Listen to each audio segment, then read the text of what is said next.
Well, Tiger fans, we're 24 hours away from the game against Geelong, and it is absolutely freezing out here. My goodness. But we're 24 hours away from the game against the Cats, and it's time for some final thoughts on it. Obviously, with the ins, we've got Sammy Lawler, Tom Sims, Maurice Rioli, out Steely Green, Tom Lynch, McKelty Lafau.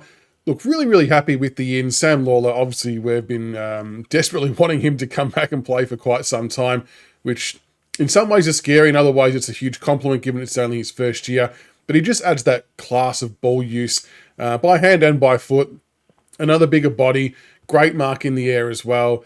What will be interesting is how we use Lawler on the weekends. I mean, the natural vibe is everyone wants him to play midfield, and I get it, I do too. I just feel like with this particular game, we're going to see another very North Melbourne-like lineup from us, where he played sort of key forward for a large chunk of the game.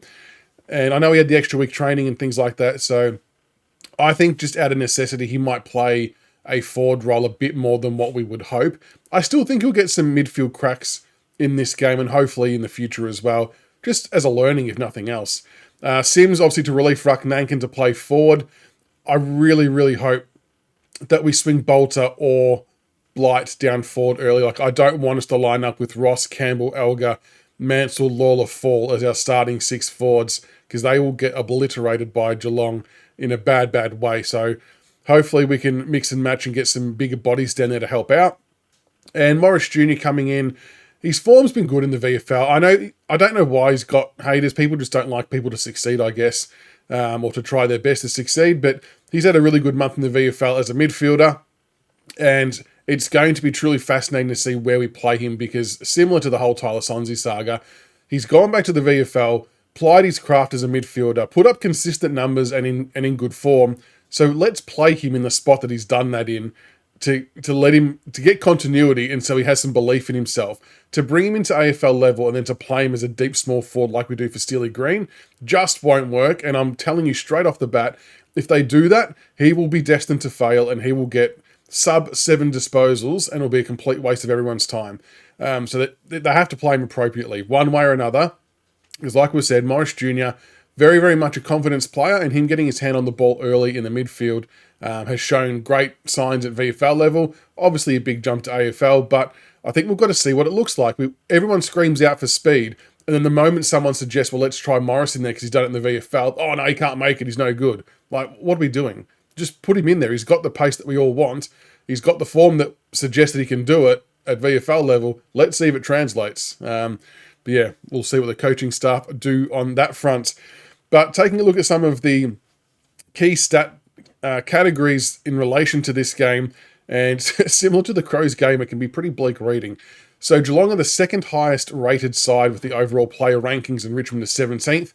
So it just means that their players perform at a higher level for longer, which we understand, right? They're a top 4 side, so it makes sense. Their kick threat rating, Geelong are 4th and we're 17th. So that's all to do with how dangerous their kicks are when moving the ball around the ground. So that really suggests that they are very good at hitting their targets with their passes, biting off those kicks into the midfield. They're obviously good at opening the ground up, taking the dangerous kicks, and then and pushing on from there. Whereas, as we've seen, we're kind of struggling a little bit in that area to take those dangerous kicks. We'll do it sometimes, not nearly often enough. The problem that we're probably going to have is Geelong are very seasoned, very experienced, and are going to do exactly what Adelaide did, and they're probably going to shut up that option for us, or shut off that option, should I say, and not give us the chance to do so as much as we would like. But hopefully we can show a bit more boldness and a bit more bravery with our ball movement. It's certainly would be much more ideal than just bombing it down the line. Both teams, interestingly, are very low uncontested possession teams. Richmond 17th, Geelong 15th. And this stat's interesting to me because a trend we've seen in a lot of our games this year is we have let teams get a crazy, stupid amount of uncontested possessions. And a lot of it stems from chipping it around the back half to switch out the other side because we've got Tom Lynch trying to chase down at the speed of a Mack truck. And we have no pressure on the ball carrier. So Lynchy obviously isn't playing.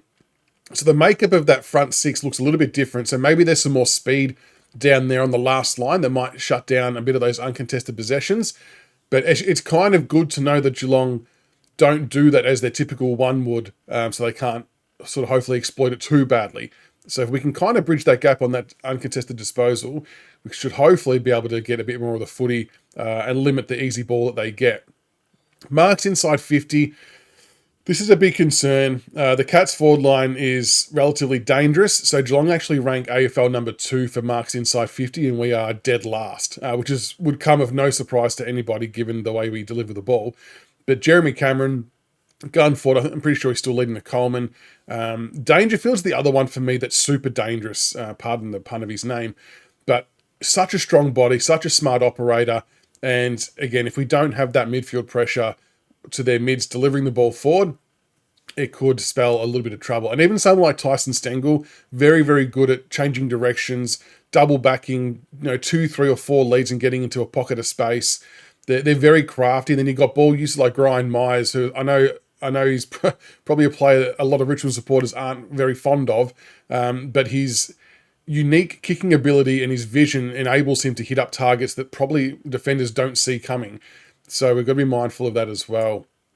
The score sources, Geelong actually ranked AFL number 2 scoring from stoppages, and Richmond ranked 17th. And then Geelong also ranked number 4 scoring from turnovers, and we're 17th. So it's always a little bit of a red flag alarming when we're at polar opposite ends of the scale for those kind of metrics. It just shows the strength of their stoppage work, which again is not really a huge surprise when you've got Bailey Smith, Max Holmes doing their thing, Dangerfield when he pushes up into the midfield as well. So they've got the class around the contest that can cause the damage, but those guys can also score goals themselves too. So they're dangerous on a lot of levels. And the fourth from scoring from turnovers, that's one that alarms me a little bit because we are prone to having a bad turnover, whether it's a misdirected kick or whether it's a fumbled handball that then they can swarm on and shoot out the other side with some breakneck speed. There's a number of different ways that it could undo us. Having said that, though, whilst I definitely acknowledge that Geelong could definitely punish us big on turnovers if we don't get it right, I also don't want us to go into our shell and not try and take off the dangerous kicks and not try and do risky passes, because you can only learn and get better from actually trying those things. I don't want to see us go into our shell and just bomb down the wing and hope for the best, because that's also going to play into their hands. We may as well actually mix it up and have a bit of a go and see what eventuates. But it's going to be an interesting contest. Like we talk about our forward 50 entries, and maybe are we less predictable without Lynch? In theory, yes, but it only really works if we start to lower our eyes, if our forwards lead to different areas. Or do we just go full scrubber kick along the ground, don't give them a chance to mark? Because, Tom Stewart, Mark Blitzarves, Henry, players like that, they could have an absolute field day if we don't get that part of our game right. And again, what will be interesting is how much of how we play is dictated by what Geelong are setting up like against us. They're obviously going to be very, very proficient on that front as well. But they are some final thoughts on the Geelong game coming up this weekend.